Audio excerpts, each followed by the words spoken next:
Hello and welcome. I'm Kelly Close. I'm the founder of the diaTribe Foundation. I'm a person with diabetes, and I'm so excited to learn with you today. In the 35 years I've been living with diabetes, the way I monitor my glucose, the way I take insulin, the way I work with my healthcare team has significantly evolved. And at this moment, technology and tools are changing faster than ever. And I think really have the opportunities, they're the opportunities to change our day-to-day experiences individually and collectively to change our lives.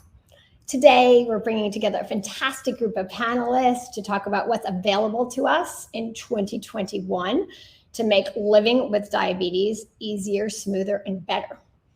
On the cutting edge of care, we've got tools and therapies that help us diagnose problems, spot patterns, and that really help us manage and maintain ranges that ultimately reduce glucose variability and lead to so many more kinds of health. So it's heart health, kidney health, eye health, mental health. Our panelists today are going to tell us more about apps, platforms, digital resources, and technology that makes greater personalization of our care possible, and that can help us lead to better outcomes and free us from constantly thinking about our diabetes. Worry less, do better. We believe this is possible for virtually everyone. In a moment, I'll be turning the stage over to today's leader and moderator, Julie Heverly, the diaTribe Foundation's Director of Institutional Giving, a regular contributor to diaTribe Learn, and a person living with diabetes for 23 years. But first, I want to express my absolute and sincerest gratitude to the sponsors who have made the event and all of diaTribe's work possible. A huge thank you to our incredibly generous presenting sponsor, OneDrop, for their leadership support. OneDrop is at the forefront of digital health and working to keep people healthy before problems arise. So we love their focus on prevention and addressing really a constellation of associated chronic health problems. Thank you to our gold sponsor, Abbott Diabetes Care. Abbott does so much to improve the lives of people with diabetes and to make CGM widely available, enabling us to more effectively manage our glucose as well as to make us smarter about our lives.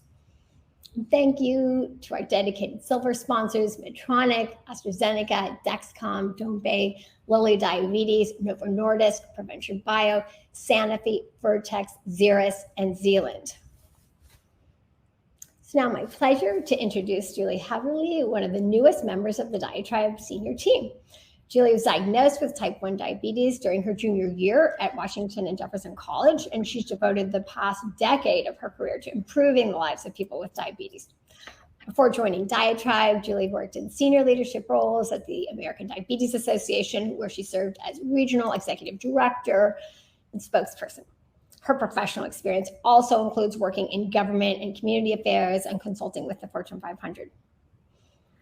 Compelled by her own experience navigating a non-traditional diagnosis and journey with diabetes, Julie has become a fierce patient advocate and champion, providing a personal perspective with the hope of improving lives of others also living with diabetes.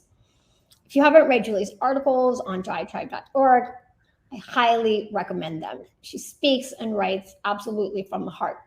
I'm so drawn to her words and articles and always look out for them on every issue. We're thrilled to have Julie as part of the diaTribe team and to introduce her to you all today. Take it away, Julie. Oh, thank you so much for that introduction, Kelly. I am so thrilled to be here. As Kelly mentioned, I have been living with diabetes for a long time. And while I never had to boil syringes, when I was first diagnosed, I did have to mix my insulin and wait 30 to 60 seconds for my meter to calculate my blood glucose. That might not sound terrible, but I share it to highlight the evolution that I've experienced over the past 20 plus years. It's pretty significant. We now have better medications, insulin pumps and fancy new pens, better and faster meters, and continuous glucose monitors that provide readings before I can even open my phone. Yet for so many people, somehow the fundamental experience of living with this disease and the struggle of daily management leaves a lot of us feeling like we're failing most of the time. Earlier this year, the New England Journal of Medicine released research showing that people with diabetes are not doing better today than they were 10 years ago. This isn't to say that some people aren't doing better. I hope the members of our audience are thriving with their diabetes right now. But overall, the data is concerning. The study determined that on a population level, glucose management from 1999 to 2010 had improved, but over the recent years, it's declined. Individuals with an A1C below the standard of care goal of 7% declined from 57 to 50. Barely half of us are successfully managing our diabetes. This news was hard for me as a person with diabetes to hear, but it was especially concerning for someone who has spent the last 15 years of my professional life trying to improve the lives of others living with this disease. I know for sure that I am lucky. I've had access to many of the best new tools and education that's available over the past decade. But even with that, I'm embarrassed to admit that I have spent my fair share of time with an A1C over 7. It's just been recently that I've been able to work with my healthcare team to get my numbers in target. And now I'm working really, really hard to make sure they stay there. That makes me feel better. It makes me proud. It makes me a little less afraid to go to my doctor. But I will say that my journey's been incredibly complex. And each of the 463 million people who are living with diabetes is just as much of a unique puzzle as I was. The hope today is that more of you can benefit from the new tools that we'll be discussing with the very people who are developing them. Any one of these tools may be the missing piece to building a better and more personalized diabetes toolkit for you. So please listen up and get your questions ready. Before we start tonight's discussion, I want to give you a rundown of the show. In just a moment, I will introduce our amazing panelists for our main discussion. After I get to ask them some questions, we'll share some of yours. So please put them in the Q&A tab that you see on the right side of your screen. Add them throughout the discussion and our team will grab them and share them with us. We will get through as many as we possibly can. There will also be poll questions going up next to that Q&A tab. I would like to thank you in advance for please answering them. They really do help us create better events for you. And that's what this is all about. After the panel is complete, I hope you'll stay online and join us for a community session with the fantastic Shri Shockley. Networking and expo booths will also be available after the panel, so feel free to enjoy those. Now, I am thrilled to welcome the following leaders to explore today's topic on personalizing your diabetes toolkit. First, we have Ali Dianaty, who has led product innovation at Medtronic Diabetes for the past 5 years. He's responsible for all elements of diabetes innovation, from design to generating clinical outcomes through commercial approvals. In his role, he is responsible for leading research and development efforts and establishing the technology roadmap to support their long-term product strategy.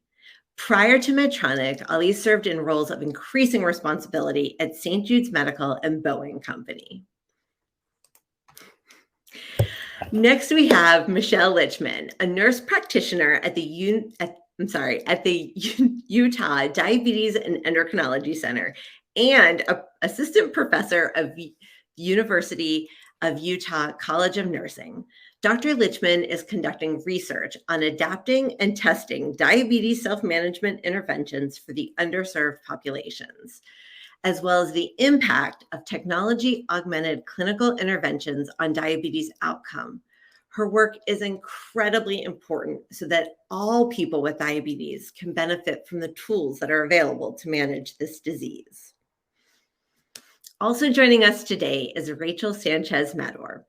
Rachel is the Executive Vice President of Product, Programs, and Engineering at OneDrop, a precision health company disrupting the traditional healthcare system.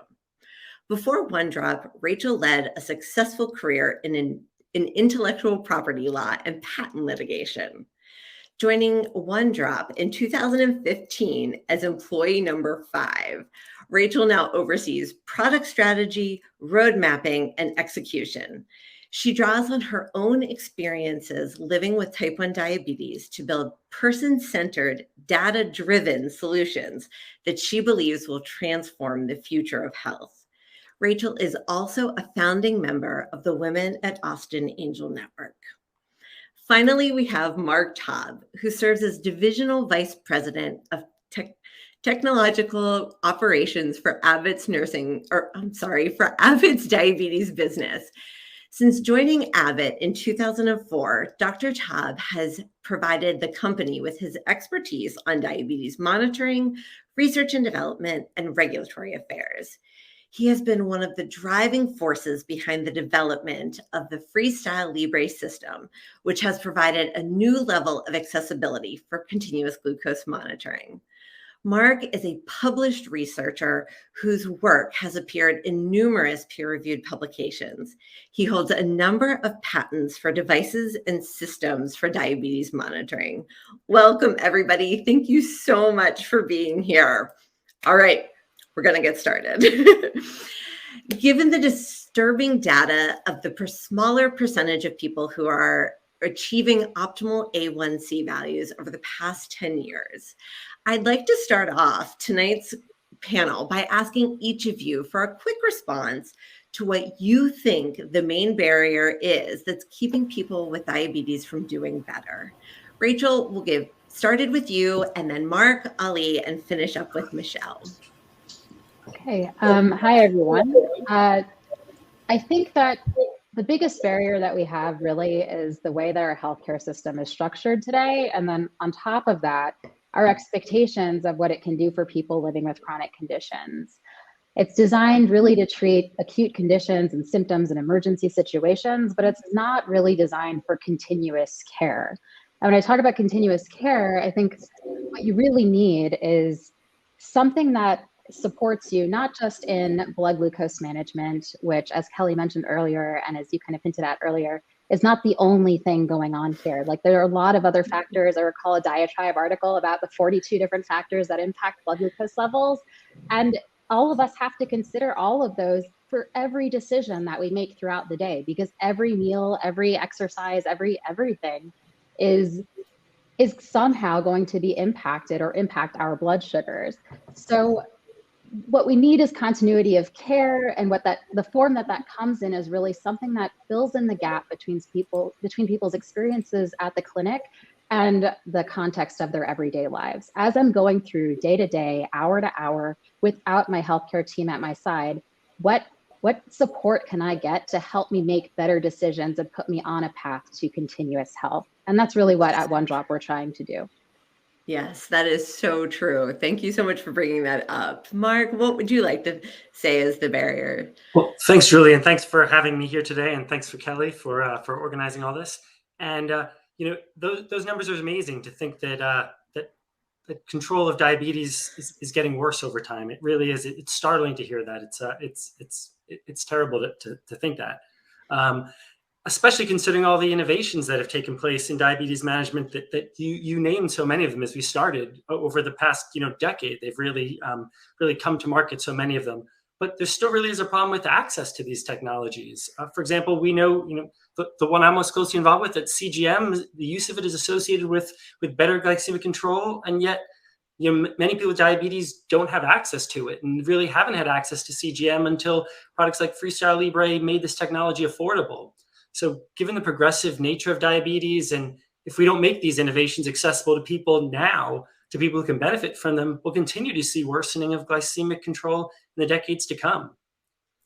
I think that's sort of a great point. Like, diabetes is a progressive disease. We as a culture need to be more progressive about treating it.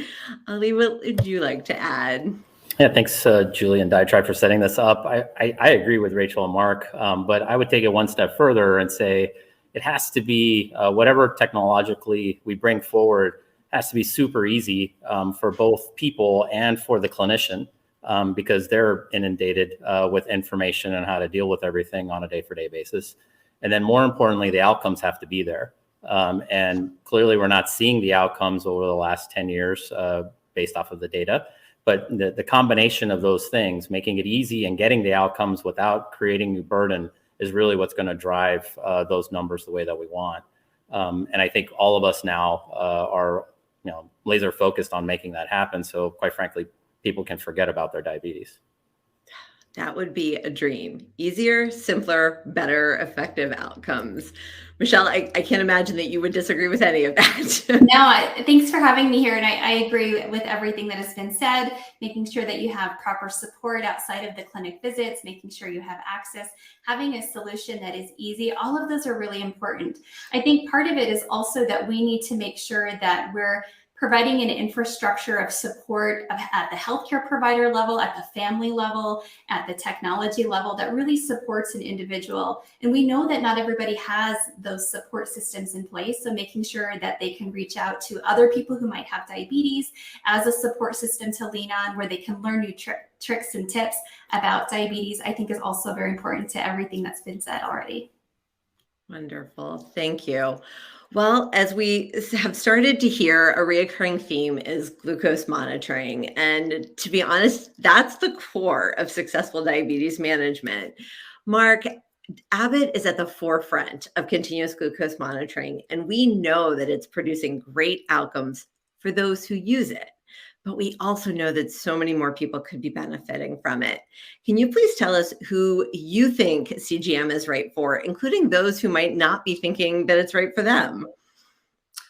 Thanks, Julie. We know that there's a significant clinical evidence that for people with type 1 and type 2 diabetes on intensive insulin therapy, that the evidence is very clear for them. But there's also a growing body of evidence that for patients beyond those groups, including those being treated with non-insulin therapies, benefit from continuous glucose monitoring as well. We've shown data from real-world evidence that showed A1C reductions for 6 months and out to 12 months maintained for people with type 2 on non-insulin therapies. There's a great quote that always sticks out in my mind from Dr. Eden Miller, who we've worked with very closely. If you've spoken with her, an amazing physician. And she talks about sensors as being game-changing for people not just on insulin, intensive insulin, but that they have broad use for all those patients living with diabetes, no matter where they are in the spectrum of care. So I don't think the question is for what patients CGM can benefit. It's what patients can't CGM benefit. There was a time when a patient needed to prove that they would, that they would wear the sensor, that they would take the time, that they had a history of monitoring, that they had history of complications in order to, earn the right to wear a CGM. I think that's just the wrong mindset now. It's, there's just growing evidence that CGM can help people with diabetes where they are across the spectrum. If it's helping them on insulin dosing, if it's helping them just on learning behavioral change, how meal or exercise affects them, that there's these great opportunities to improve their diabetes management no matter where they are in the spectrum of therapies. Absolutely. So, Michelle, can you maybe give us some ideas of what is making CGM either less appealing or less intimidating for people who aren't using it, so that maybe we can start to bridge that gap and have more people asking for this?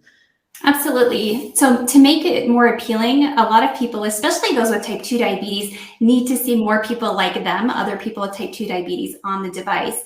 And I'll give you 2 examples of how we've done that. So the first is we have group diabetes education classes, and we talk about all the different technologies that exist. Even if it's a group of brand new people who are newly diagnosed with type 2 diabetes, we talk about CGM, we talk about insulin pumps, just so that they're aware. And almost in every single class we have, there is somebody who is using some sort of CGM technology. And once somebody sees that's in the group, their eyes light up, they can answer questions, and that real lived experience is shared. And it's not just something that's far off, but it's something that they could be using now. We have people who aren't using insulin and using insulin using these devices. And so I think that just creates more interest and desire to use it. The second is some people need ongoing support on how to use it, especially those who may not have enough access to healthcare providers. We ran a study where Hispanic, Spanish-speaking individuals were using CGM in addition to an online peer support community. And so they could troubleshoot with peers who were trained in CGM and had diabetes themselves, but they could also talk about tips and tricks and what is your data doing and what do you do to respond to that data. So there are some people that are going to need extra support, and peers can be one way to do that. That's wonderful. I love my healthcare team, but the people who have made the biggest difference in my personal management have definitely been my peers. So I'm so glad to hear that that's happening. Ali, Medtronic has been a leader in medical engineering technology for decades, including CGM. I myself have actually done 2 clinical trials for you guys for CGM over the past couple decades. How have you guys brought CGM technology to patients in a way that makes it friendly or accessible for them? Well, first, thank you for being in our clinical trials. That definitely helps the community, and we need more of that, to be honest with you. But I think, taking the notion of CGM as a number and a trend on its own is definitely enlightening, but it's not enough, right? I mean, there's a lot to be learned. We were talking before we came on here about breakfast as an example, and how does that, breakfast affect, your glycemic variability? And the intent that we have is to essentially, and we were coining it internally as smart CGM, bringing those insights to bear for people so they don't have to rely on their care team. They can actually, self-manage much more readily, and providing them those predictive insights for them so that, the next time they do have that orange and banana or whatever it may be, or my morning coffee, they can effectively manage their glycemic variability better. And so as a result of having that, then we think we can help solve a lot of the, I would say, frustrations that come on a day-for-day basis just by general variability of dealing with this. And so our intent is not just to provide CGM, it's actually to provide value through those insights and those predictions, and help people, live a better life. That's fantastic. Marc, I'm curious what Abbott is doing and seeing how patients are using healthcare providers and patients using the time and range model to make glucose management more effective. Yeah, A1C is obviously well established as a metric because it's associated with the risk of long-term complications, but it doesn't allow that direct connection, that easy conversation with the patient about how the measured glucose values they're seeing on their sensor, leads to their complications, or how they're really doing with their diabetes management. But time and range supports that. It lets you differentiate between 2 people who have the same A1C but very different glucose patterns. A1C takes a long time to change. It can be difficult to quickly see the effects that glucose that behavior is having on, or medication changes are having on glucose control. But time and range is something the patient can see themselves right on their device. It resonates with patients and healthcare providers, and it seems to let patients get more engaged with their diabetes. They can look at the sensor and see how they're doing and how are they doing against their targets. That's why we believe very much in time and range, obviously, and we've partnered with Novo Nordisk and the diaTribe Foundation to increase awareness around time and range and to help advocate for it. Time and range. The Time and Range Hub, provides education and clinical guidance and expert insights and resources around, encouraging the use of time and range. So I encourage everybody out there to go and take a look at timeandrangehub.com, TIRhub.com. Wonderful. Thank you, Marc. I think that you brought up a really good point, which is this need for patients to be able to understand what's happening and make a change.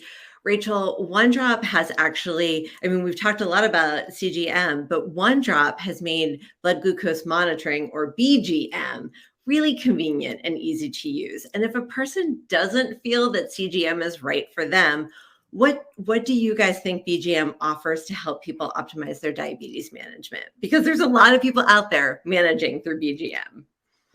Yes, and I'll just say it's also not always by choice. It's not because they don't think it's right for them, but also because they just can't access it for whatever reason, cost, insurance coverage, et cetera. So for the vast majority of people who are living with diabetes and aren't on CGM, we do offer a really robust BGM solution. Back in 2016, We launched our smart BGM that connects with our app, which allowed people to see their blood glucose levels in the context of all of the other health behaviors that they're engaging in order to support better blood glucose. So glucose, medication, activity, and the food that you eat.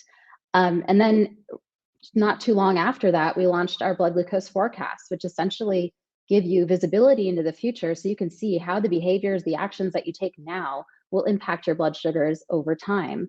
And so each person on the OneDrop platform who's living with type 2 diabetes, whether they're on insulin, not on insulin, if they have prediabetes, gestational diabetes, all of these folks, if they check their blood sugar once, they will receive a blood glucose prediction for the next 8 hours in the OneDrop app. It's a forecast, it tells you where you're headed and gives you some insight into how the things that you do today or do right now might impact you in the future. And so this is really powerful because it doesn't take a bunch of time learning from the individual. Instead, you could be a brand new OneDrop user, log in, check your blood sugar, and we are looking at your health profile and the health profiles of all the other people who are on the OneDrop platform who are similar to you and giving you an accurate prediction based off of that information. So that's immediately giving value to the person who's living with type 2 diabetes, who's on BGM, and really supporting them and making better decisions each day. Oh, I will also just add in, sorry, that we're also developing our own biosensor, which we expect to generate even more data and power even more powerful predictions. So, that's really where OneDrop is headed in bringing precision health to everybody who's living with not just diabetes, but chronic conditions broadly. Oh, that's so exciting. I'm so glad you shared that. I was wondering if you were going to bring it up, and we will definitely be excited to hear more about that in the coming days, weeks, and months. All right. So you mentioned all of the things, all of the data that's being collected. And additionally, there is a ton of considerations, decisions that have to be made. I'm sure a lot of you have heard the 180 decisions that have to be made by a person who's living with this disease. Marc, how does CGM usage help patients improve insulin therapy to navigate all those considerations that they need to when they have to dose insulin? Sure. CGM provides patients with context that you can't really get from finger sticks. It lets you know how the glucose levels are changing. Is it going up? Is it going down? Is it moving rapidly? And then they can use this information to potentially adjust their insulin levels. It also gives patients an opportunity to easily check their glucose levels when maybe they wouldn't have otherwise, determine if a correction dose may be warranted. But just as important, it lets a patient see clearly how the glucose is impacted by a specific meal or a dose of insulin, and lets them learn from that and develop insights that can improve the way that they manage their diabetes going forward. So it's not just making the change in insulin delivery at that time, but what they learn in the insights on how they can optimize their behavior and their insulin going forward. That's great. Now, insulin is, one category of people who can benefit from this technology. But Rachel, we know that the goal of OneDrop is to keep people with type 2 diabetes and pre-diabetes off insulin as long as possible. But for those who must have it and who would do better with it, how can OneDrop support insulin therapy? Well, I'll say, really, we meet you wherever you are. We address the entire spectrum of the diabetes journey. So whether you have pre-diabetes, you're just starting with type 2 diabetes, managing with diet and exercise, you're just on metformin, or you're on insulin, we are meeting you where you are and helping you make better decisions each day to prevent the progression of the disease, no matter where it's going. So I'll just say we do try to address the whole person, and the goal is to keep people off insulin if they're not on it, if that's what makes the most sense for them. But ultimately, it's really to just help them engage with the tools and resources at their disposal to actually achieve the best possible health results.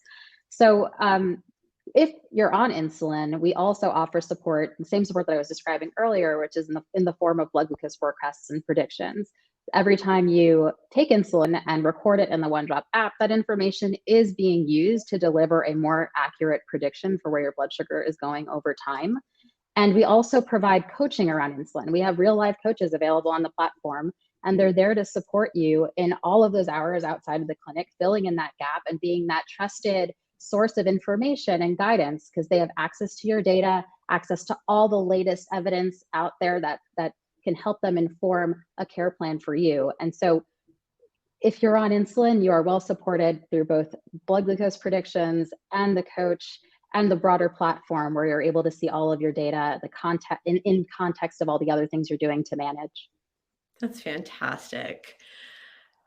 There are so many tools that we're talking about today. And Michelle, people with diabetes have a lot of options. Some of us are in insulin pumps, some are on pens, some are doing MDI.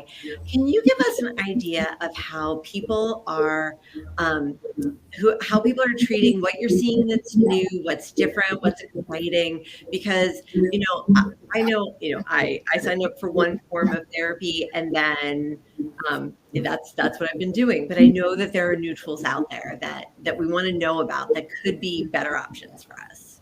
Absolutely. I think that a lot of people are really surprised to hear that insulin, that in an inhaled version exists. And so I think people are really excited to learn about that. Definitely insulin pens have come a long ways from just the simple click to now we have smart pens where people can do their carb counting and get reminded of their dosing at the last time they've dosed themselves. So that's really important. We have lots of different types of insulin pumps from tube systems to untubed systems. And with that, some have closed loop options as well. I think that when someone's looking at all the different options, they need to take in consideration the things that they absolutely need.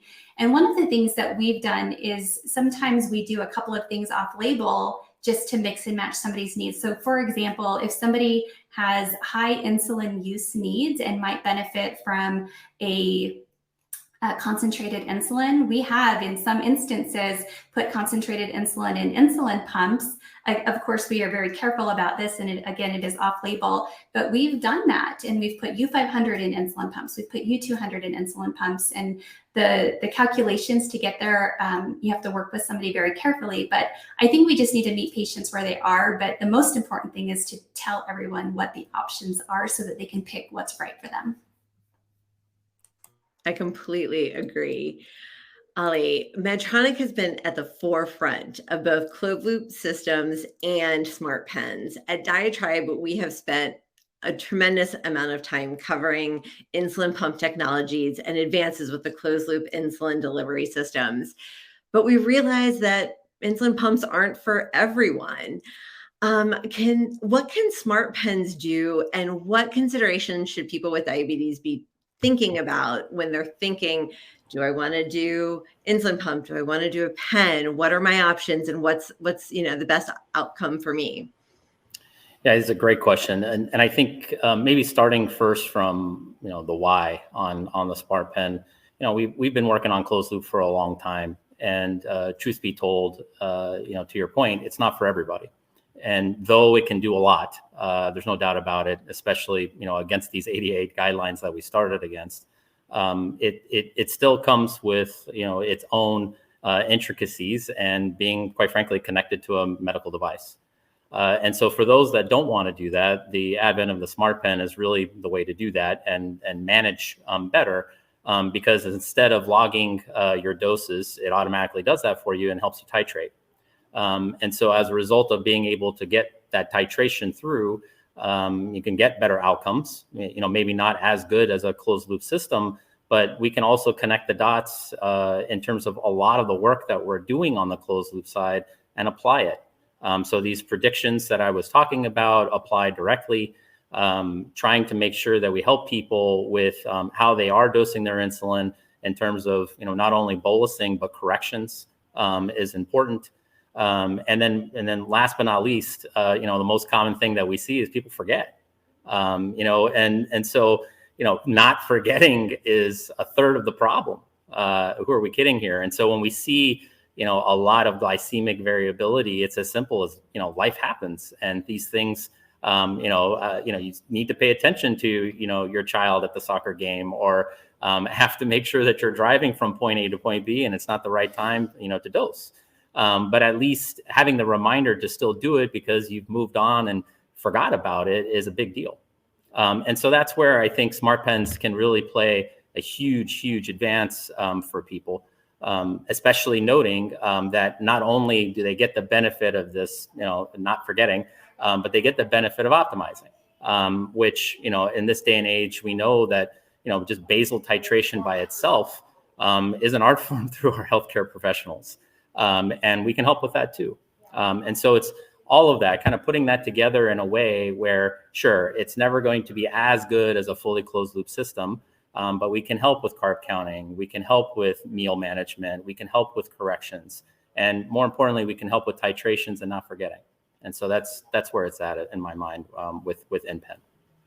That's fantastic. And I think about when I started on an insulin pump, I went straight from syringes, and the pens in general these days are just so much easier to use. And so the fact that now we have smart technology, you could probably tell by my facial expressions, definitely have to check my pump to see if I took my dose. It's a real thing. We experience that in the community. Michelle, who do you think smart pens benefit the most?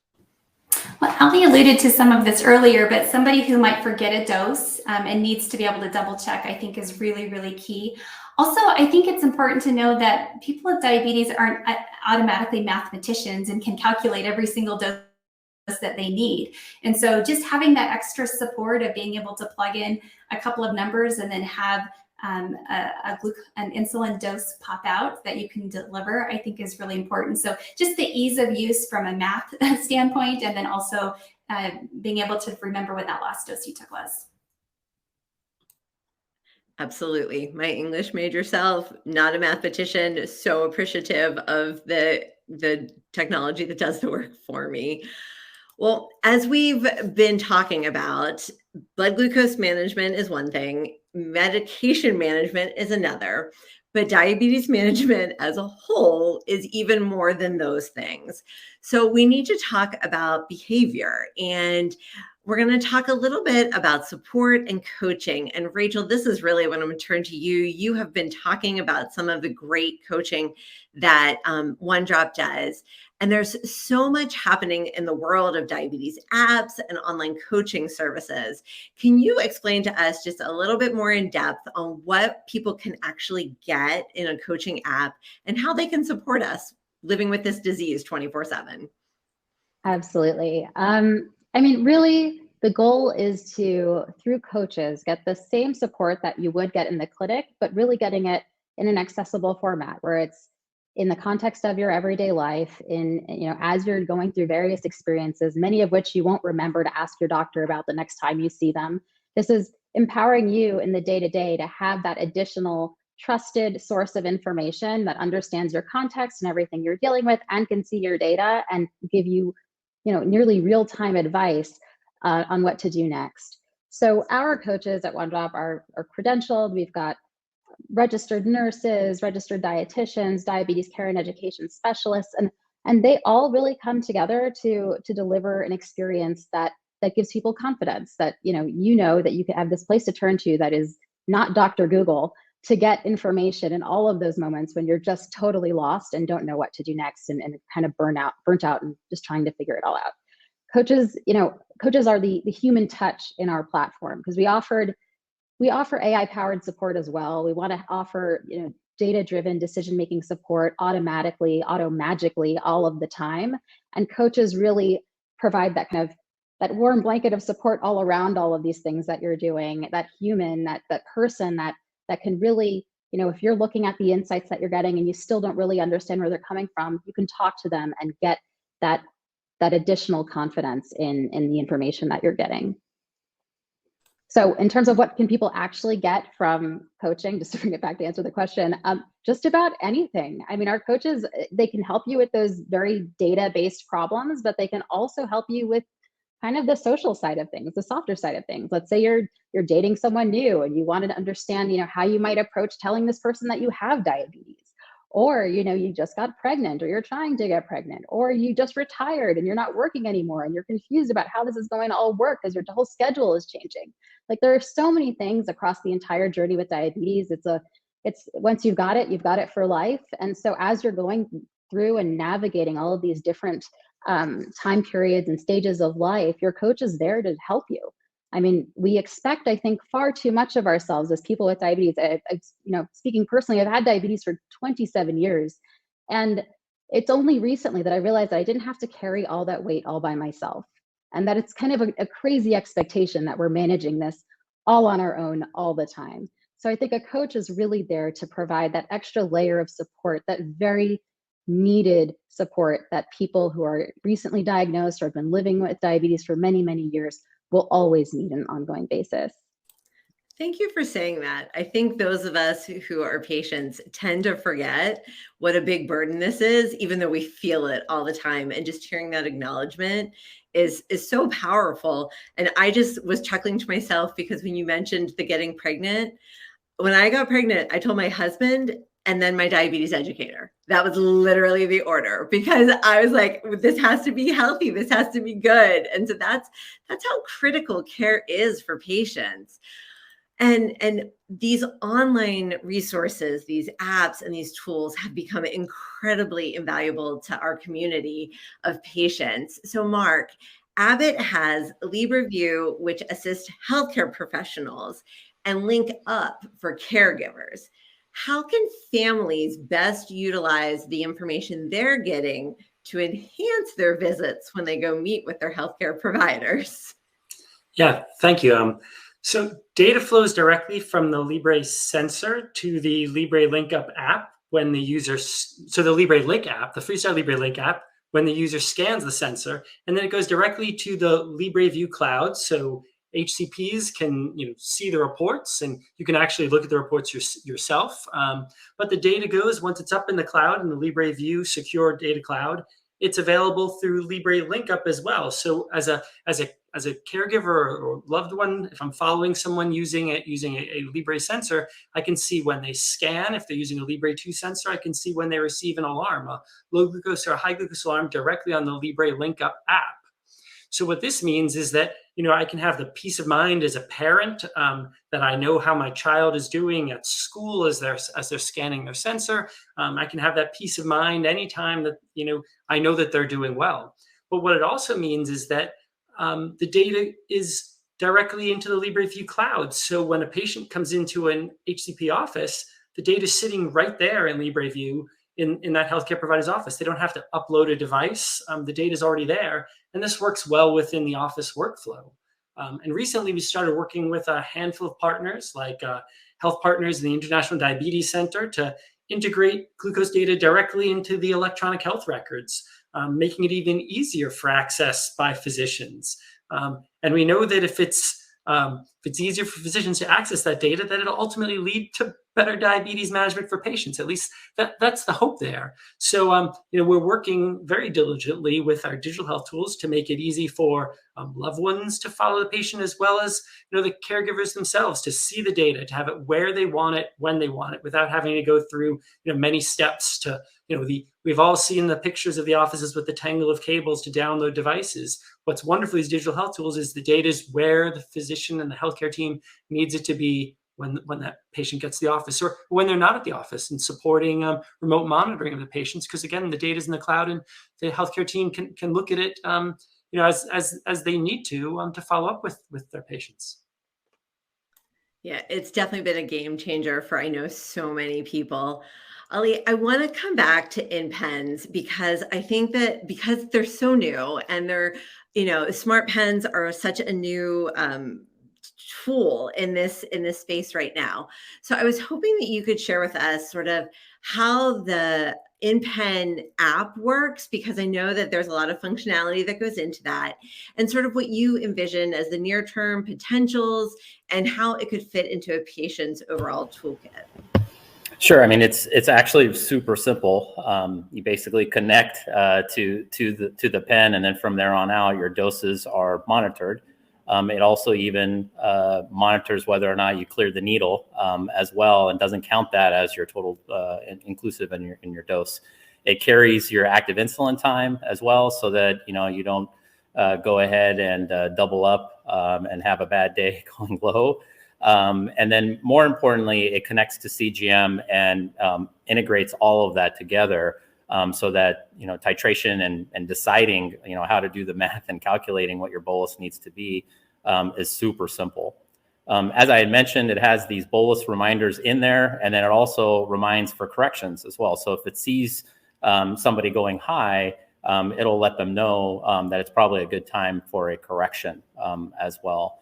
And the intention is to continue to expand not only with bolus insulin and providing additional insights like I had mentioned earlier, trying to help people with meal management and simplifying of that.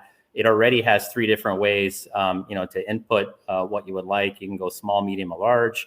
You can do a fixed dose, or you can actually carb count and put that into it if you'd like. But ultimately, we're trying to bring in a couple of the other technologies that we've onboarded to make that even simpler. And, one of them is this technology we call Clue, which is actually taking the Apple Watch and gestures and based off of that gesture, believe it or not, every bite's a certain amount of carb load. And you can add that up in a meal and provide that back to, to somebody and say, hey, look, that last meal was whatever, 30 carbs, and be able to help them that way so that they can learn as we go here. But I think more importantly, the thing that it does do, similar to, having the magic of seeing a CGM number, seeing the magic of your insulin dosing and how that's changed over time, helps you stay in range more readily. And we presented some data at ADA with over 1,700 patients and showed, especially with people that have these higher GMIs, 9% and above, that they were able to improve their time in range by like 5%, which, for adding a smart pen to the system is rather incredible. And so it really is simple in that way. It's really set up for people that don't want, all of the intricacies of a closed loop system. And on top of that, I would say like the freedom, to live their life without something on their body or being worn in that way. I'm terrified of how much Apple knows about me. I did not know that they could tell how much I ate by how many times I lifted my left hand. Well, fortunately they don't, but we do. So it's almost okay. Thank you for clarifying that. Michelle, I would love to hear your perspective from a healthcare provider point of view of how these online apps and coaching services are really changing the dynamic between healthcare providers and their patients and really personalizing the care that you have with the folks in your clinic. Yeah, this is a great question. I guess one of the benefits that we have in our system is that one of the coaching apps is actually approved. And so I have a lot of experience with this. And so we have patients who in between visits will get calls or get advice from the different coaches. And it actually makes their visit go a lot more smoothly. They, as Rachel mentioned, they get point of care coaching when they need it. Because sometimes they don't feel like they can reach out to the healthcare provider. Sometimes they don't want to bother the healthcare provider. And so I think that from a coaching standpoint, it's really valuable. It's just that added supplement to the healthcare provider that really benefits patients. I think one other thing that's really important about the apps in general, Marc talked about the hub of all the computers and cords and trying to download everything. Having everything digital has helped our workflow, but has also helped patients not have to log everything. So it used to be that people would carry this little notebook and have everything logged in, and those days that don't have to be here anymore, where they can have their data in a system where, and there's different types of apps where they can log different things, but the CGM and the InPen apps are really important for us as providers to know where glucose levels at, how much insulin is being given, and that can help us make some different decisions related to things. I also think that the virtual space is making it so that we can support patients as they need it between visits. So one of the things I do is I ask permission to a patient, can I check in 6 weeks and just see how you're doing? And because I have the capacity just to drop into someone's CGM, I can look and see and maybe send my chart message and say, hey, how are things going? I saw this, what do you think about it? And so you can actually provide extra support between visits in that way. I definitely have utilized that. It's one of my favorite aspects of it. And I did used to have to chart my numbers, and I will not go back to that. So thank you all for making that not necessary for those of us living with this. All right, I want to wrap up this section with one last question for Rachel. I was hoping that you could tell us how OneDrop is using AI and machine learning to optimize coaching, because I think that that's a really powerful thing that you guys are doing. And it's really the future of diabetes management. So can you give us a little bit of information on that? Yeah, I mean, at a high level, we're using AI in all the ways we can to optimize the experience of living and managing diabetes, and hypertension and prediabetes and a whole host of other conditions, whatever we can point this at. And we use AI to deliver what we call precision health. And that's really a dynamically personalized experience that is very appropriate for you. And it's one that we're able to deliver to you because we have the data from millions of people worldwide who are living with diabetes and other conditions. And we're able to match health profiles and come up with a very good prediction for you based on your profile. And then as you're in the program, just all of the data that you supply. Like, we know that there's no such thing as a one size fits all approach for pretty much anything in life. And people are following these broad standards of care that are supposed to be applicable and good for everyone. But as we all know, especially those of us here who are living with diabetes ourselves, your diabetes may vary. It will vary, actually, and it's going to vary across people living with diabetes and also within you as you go through the different stages of life.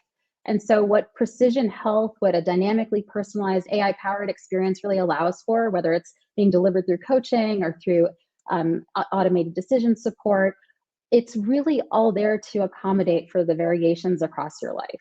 Diabetes is a full-time job, and however we can use AI and machine learning to lessen the load, lessen the amount of decisions that we all have to make each day just to stay healthy, that's what we want to do. And at OneDrop, we expect to be able to deliver on that in the future, and we want to be able to predict future outcomes and prioritize what the best thing for you to do today is for everyone, so that we're enabling everybody to be continuously healthy.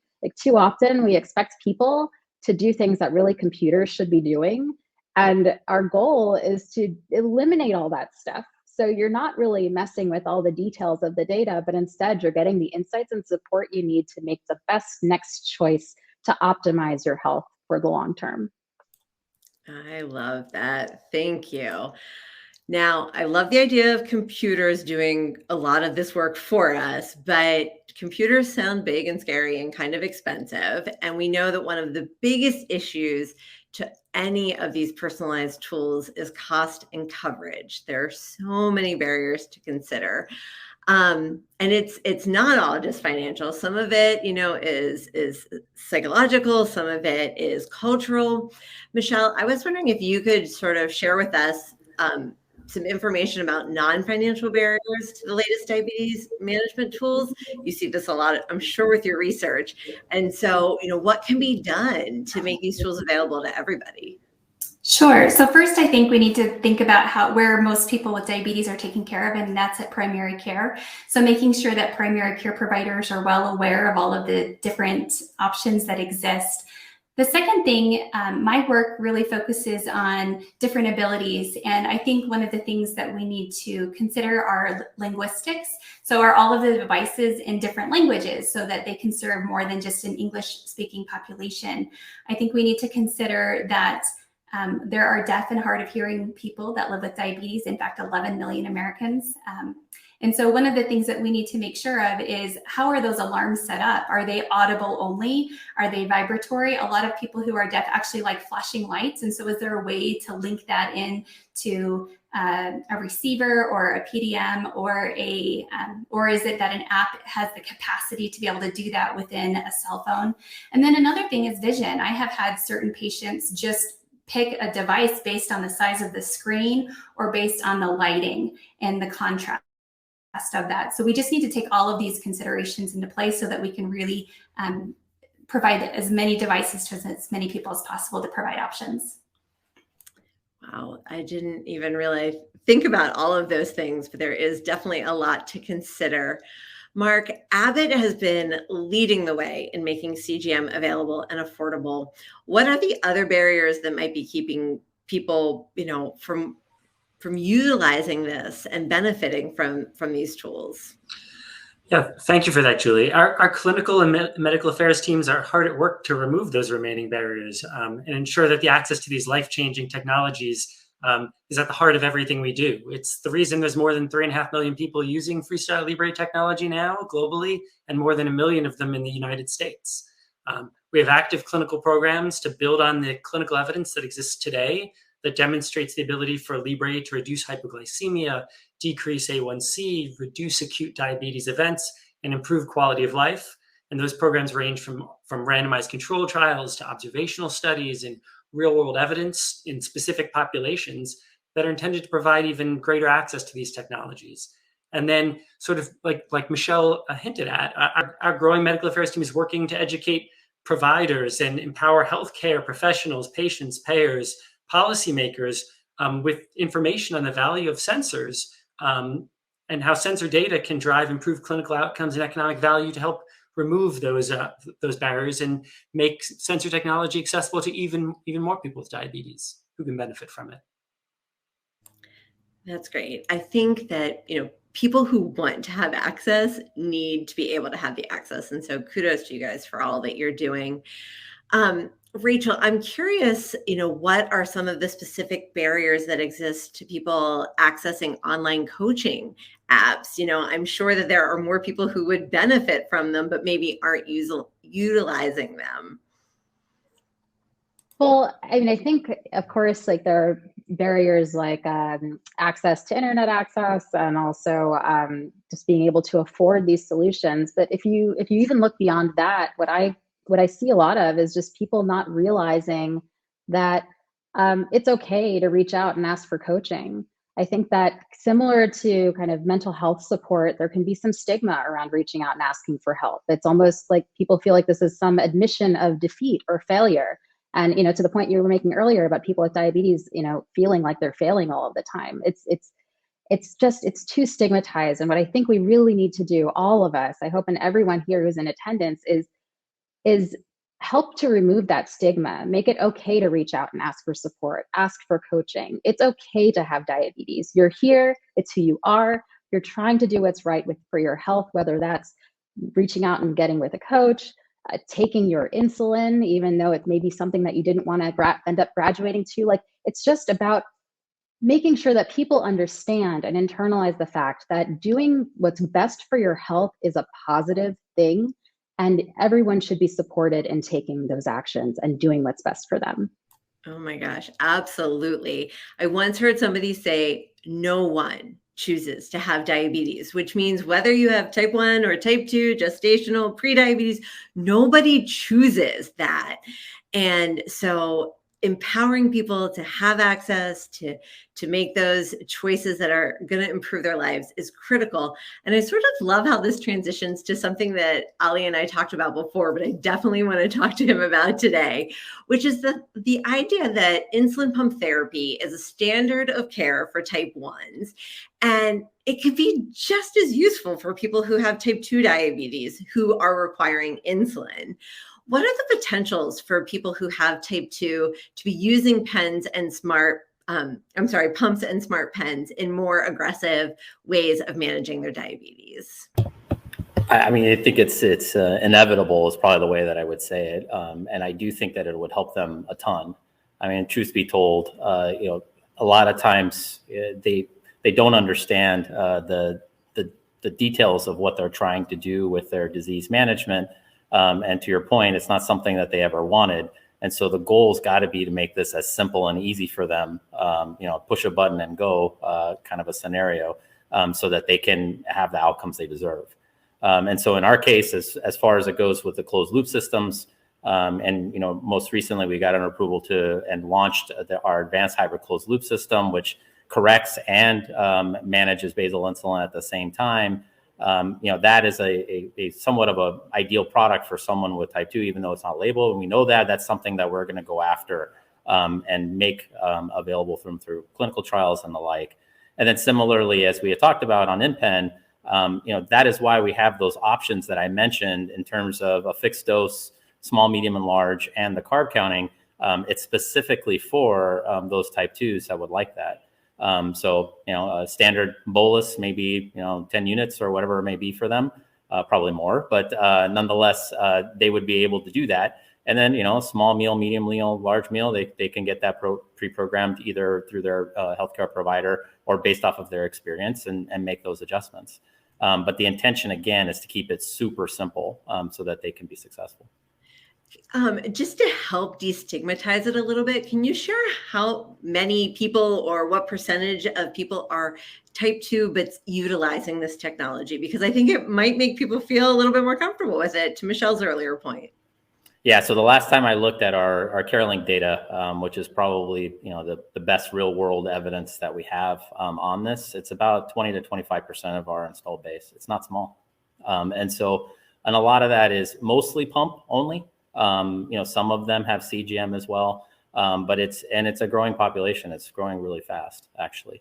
And so I do think that and Marc mentioned this, the clinical evidence has got to keep coming and to make it more applicable not only to the healthcare providers, but of course to the payers as well. We have to show those outcomes.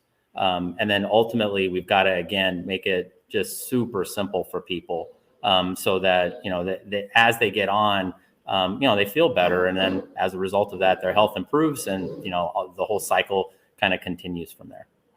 I think that's just amazing. I mean, when you told me that statistic, my mind was blown and I thought, wow, so many more people are actually getting the help they need. And that is so reassuring.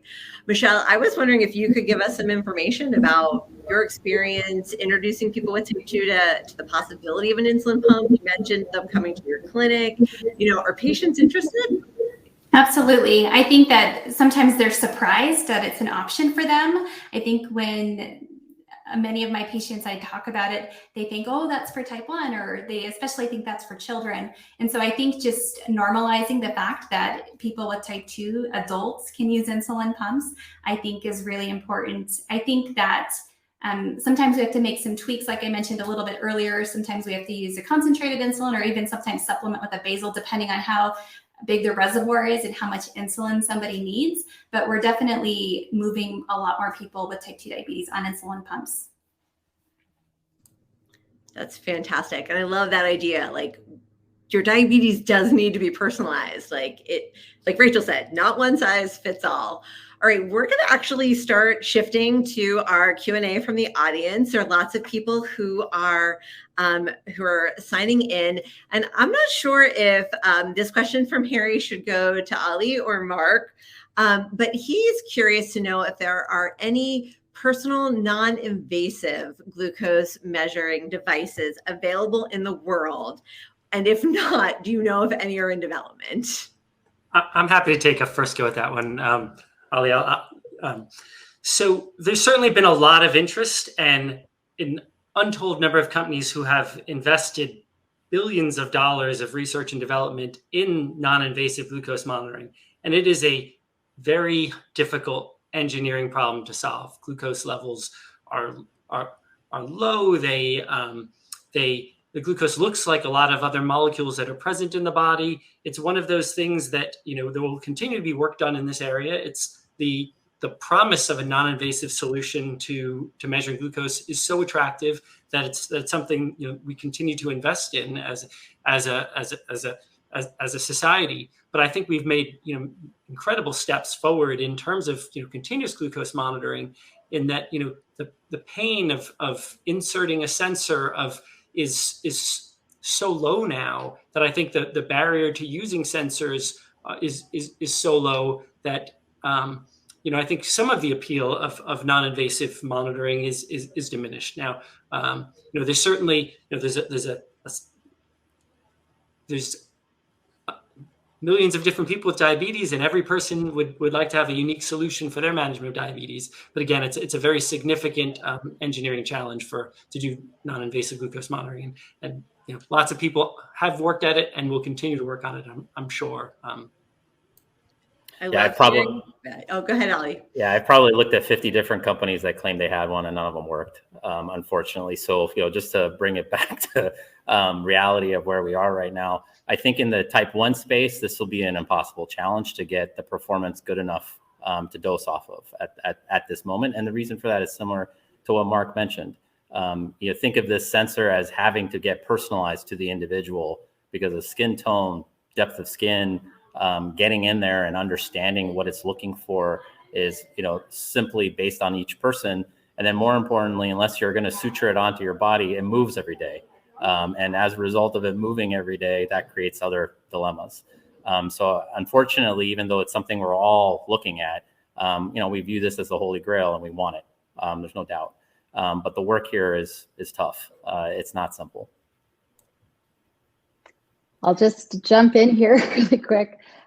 So while WebDrop's not developing a non-invasive sensor, we are developing right now a minimally invasive sensor that's got something like microscopic Velcro that is it's reading from the interstitial fluid, but it doesn't require a deep injection into the skin the way Abbott or Dexcom require today. So we have one in development now. We look forward to it being available broadly, and the intention is to make sure that it is accessible by more people and is offering people the flexibility that that they want, because to the point that Marc made earlier, people do want choices. Everybody's diabetes is different, their lifestyle is different, and providing these different options for getting at this extremely valuable data, I think is critically important to get all 500 million people living with diabetes worldwide on these systems that can really benefit them over the long term. Thanks, Rachel. Proof that everybody is still exploring options to make this better and easier for us. Michelle, I'm going to direct our next question to you. Kelly wants to know why her BG levels change when her diet and exercise remain the same, and what can we do about it? I would like to know as well. Sure. So Rachel actually mentioned that diaTribe posted this article about the 40 different reasons why glucose might go up or might go down. And it's not just diet and exercise. How much sleep did you get last night? How much stress are you having? Did you drink alcohol? What was your meal maybe even last night? And so there's so many factors that play in here. I think that it's so easy just to blame diet and exercise, but we need to look at the person as a whole human and all the things that they might be doing. What can be done about it? So I think that depending on if someone's an insulin user or not, their closed loop systems are really beneficial to being able to track the glucose and then providing insulin as needed. If somebody is not using insulin, CGM or coaching might be helpful for them depending on their situation. I know that the behaviors are so critical, and I don't think we give enough support to that. It's really easy just to say exercise more, eat better, but what does that actually mean? And is that provided in a cultural context that makes sense to somebody? We can't just give everybody the same diet education or the same exercise education. So really tailoring it to the person that needs it. There are so many things that impact our glucose levels. Thank you, Michelle. All right, our next question comes from Hillary, and I'm not exactly sure how to split this up between our panelists. So I think what I'm going to do is ask Marc to talk about his side and Ali to talk about his side, because Hillary would like to know what the advantages of flash glucose monitoring are over traditional CGM. So Marc, do you want to take flash first? Sure, absolutely. I think it was Kelly Close who said that there's something magical about the flash, that there's that patient engagement that comes from scanning a sensor and being in control of the glucose values are there when I want to see them. It's very simple. It's painless. It's nearly instantaneous. I scan my reader or my smartphone over my sensor and I see my glucose readings when I want them on my terms. And I think that's been a very very powerful element of flash. It's also enabled us to introduce Freestyle Libre when we did it at a cost that was significantly less than other continuous glucose monitoring systems, and helped enable that broad accessibility and reimbursement that's enabled Freestyle Libre to be used by so many people. So there is a magic in the flash, and there's a magic in the technology, but there's a magic in the technology that helped make it available for so many people. And I guess just to talk through CGM, and I think Marc would still agree with this too. There's advantages to CGM for automaticity and for prediction that you do not get from flash. And so if someone needs that, then that's the ultimate way of getting it. in terms of being able to, to have the data automatically go where it needs to go, instead of having to do the scan to do that. Now, I'm not saying that there aren't people that would benefit from one or the other. They'll benefit from any of it as long as they can get the notion of their glucose. But really what I think, separates the two is the ability to do more with continuous glucose monitoring. And the ability, what I mean by that is more automaticity is possible as a result. And so that's where I would say where the difference would be. So I would love to follow up on that for a second. So Libre 2 is continuously measuring and continuously sending those glucose values every minute to the connected reader or smartphone app. So there's the it facilitates that automaticity that Ali talked about. So there's the alarms that Libre 2 facilitates that way, and the data is streamed on a continuous basis to that reader or smartphone app where it can be used with connected systems. Wonderful. Thank you both for weighing in on that. Michelle, Joanne has a question that I think you can probably best answer. After 28 years of pump therapy, I have increasing issues with allergy and sensitivity to the adhesives and the tubings and the cannula. She's tried everything in the book, but it's a constant struggle. Any recommendations for her? Sure. So from the cannula that inserts underneath the skin, for some people, they actually benefit from having the stainless steel needle instead of the flexible cannula. So it might be trying a different cannula. Also, from an adhesive standpoint, there's two tricks that some people will use. The first is laying down an adhesive that you know that you're not allergic to down first, so that the one that's part of the device, the infusion set, will stick to that one. The second is, for some individuals, having an antihistamine spray, like a Flonase that you put on the skin, and then you let it kind of absorb in, and then you clean the area and then place the adhesive on top. That sometimes off-label can help as well. Good luck. I feel like every time I figure out how to deal with my sensitive skin and my adhesion, the compounds change, and I'm playing that same game as Joanne.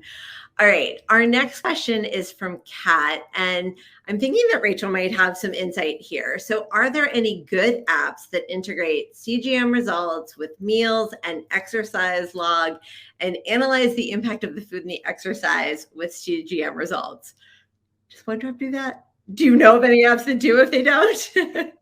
So I think that there are a lot of platforms that attempt to do that. It really depends if you want to see this in like a big report, or if you're looking for just kind of like an app on your phone that gives you that context. If you're looking for an app on your phone, I would say go with OneDrop, try it out, see if it works for you. It really does put everything in context. And we've got some excellent data visualizations that really help make clear how you're doing day over day, and whether or not you're having too many highs and too many lows, and how everything is working together to impact your blood glucose levels over time. I know that companies like Tidepool, for example, also strive to give you all of that information and that context and insight. So, there's lots of different options out there. And I think, download some apps and explore what there is. And if you want to work with a coach too, to help you get that additional insight on perhaps some of the, I don't know, we cover about 4 or 5 factors in the app, and that's what most apps do. But of course, there are the other 37 factors that are impacting your blood glucose levels. And if you want to talk about all of those, talk through those and see what's really working and not working for you, I definitely recommend going out and seeking coaching, working with your healthcare team, and just working it out. None of this stuff is easy. It's super complicated. So don't be discouraged if you have a hard time and it requires a lot of trial and error, because as I'm sure everybody here has experienced, it's not always easy. Absolutely not. My sensor just went off. So this next question, I'm going to punt to Marc. Both Theodore and Jack are interested to know if any of the leading technology companies are working to integrate their technology more. I know that Abbott is doing this with some partners. So do you guys want to talk about who you're partnering with and how that works? And if anybody else has anything they want to, jump in with, feel free to as well. Sure. I'm happy to let you know about some of the partnerships that we have. So we have a partnership with Bigfoot, which is a connected pen. One of we've talked about pens today. So that's a pen that allows you to scan a Libre 2 sensor and see the glucose readings directly on the insulin pen cap and get recommended insulin doses right on that pen cap. So very convenient for patients, for people with diabetes to get insulin recommendations. We have partnerships with Tandem and Insulet, with Novo Nordisk around connected pens, with Sanofi. So we have a very active partnerships to help connect continuous glucose monitoring data to insulin delivery to help reduce some of that burden from people with diabetes around making insulin dosing decisions, and for getting that data of the combined data of the sensor values and the insulin delivery history into that same record for the healthcare team to be able to make informed treatment optimization decisions for those patients as well. Wonderful. Thank you. All right. We have used up all the time we had. Thank you guys so much for everything. I'm going to leave you all with one last opportunity to answer a question in sort of a lightning round style, because I think that it's really important that those of us living with diabetes have hope. And so I'd like to hear from each of you what the future will look like for people who are living with diabetes. We'll start with Ali, then Rachel, then Marc, then Michelle. I mean, simply put, we're trying to build the technologies to make things super easy and forget it, and helping people to forget that they have diabetes in the first place. And so as soon as we get to that, which I can see hopefully in the not so distant future coming, really what we want is people just to live their life, irrespective of their diabetes. So that's our goal. And that's what we do every morning when we come into the office to get it done. And we intend to get there. That's a great goal. Rachel? I'd say hopefully in the near future, I want to, wake up in the morning and check the weather to figure out whether or not I need an umbrella, check the traffic to see what road I should take to work, and then check my health forecast to see what I should do because I see a high blood sugar coming at 11 a.m. and maybe make the decision to take a walk before then to avoid it altogether. I think in the more distant future, hopefully not too far off, we have a version of this precision health really for everyone, no matter what they're dealing with. We need tech that empowers people to really be proactive and plan and have confidence in their future. No more anxiety about whether or not your blood sugar is going to go down during your SATs, or you're going to, have your alarm going off as you're leading a set of panelists here at the conference. So it's just, I just think, to Ali's point, we want tech that eliminates guesswork, minimizes the burden on people, and does a lot of the work for us. And as someone living with type 1 diabetes, I will say, ultimately, I hope we aren't having this conversation in the future because there is a cure and there's just nothing to be worried about at all. Love it. All right, Marc, what about you and Abbott? Sure. I think in terms of diabetes technology, we're all talking about a very similar vision for the future. But I think, in the very near future, we're moving rapidly towards a time where sensors are part of that first line treatment for diabetes, something that's prescribed at the diagnosis of diabetes or even pre-diabetes to help prevent disease progression and empower patients with the understanding of how their glucose levels are impacted by their lifestyle and decisions. That would be fantastic. And Michelle, what's your vision? My hope for the future is that all of these amazing technologies are affordable, either by insurance caps, copay caps like they've done in Connecticut specifically for diabetes supplies, or because the insurance coverage is just better, and also that more people know about it. So we have more healthcare providers talking to clinicians about it.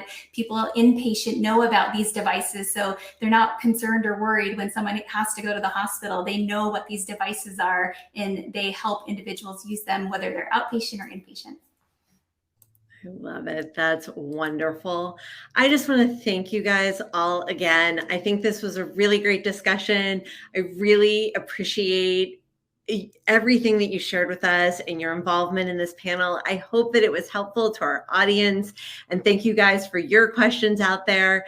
As a reminder, as soon as we log off, our community session and networking will be available, as well as the expo booth. So thank you all for being here tonight. Thank you again to our panelists, and have a great evening. Thank you for having us. Thank you.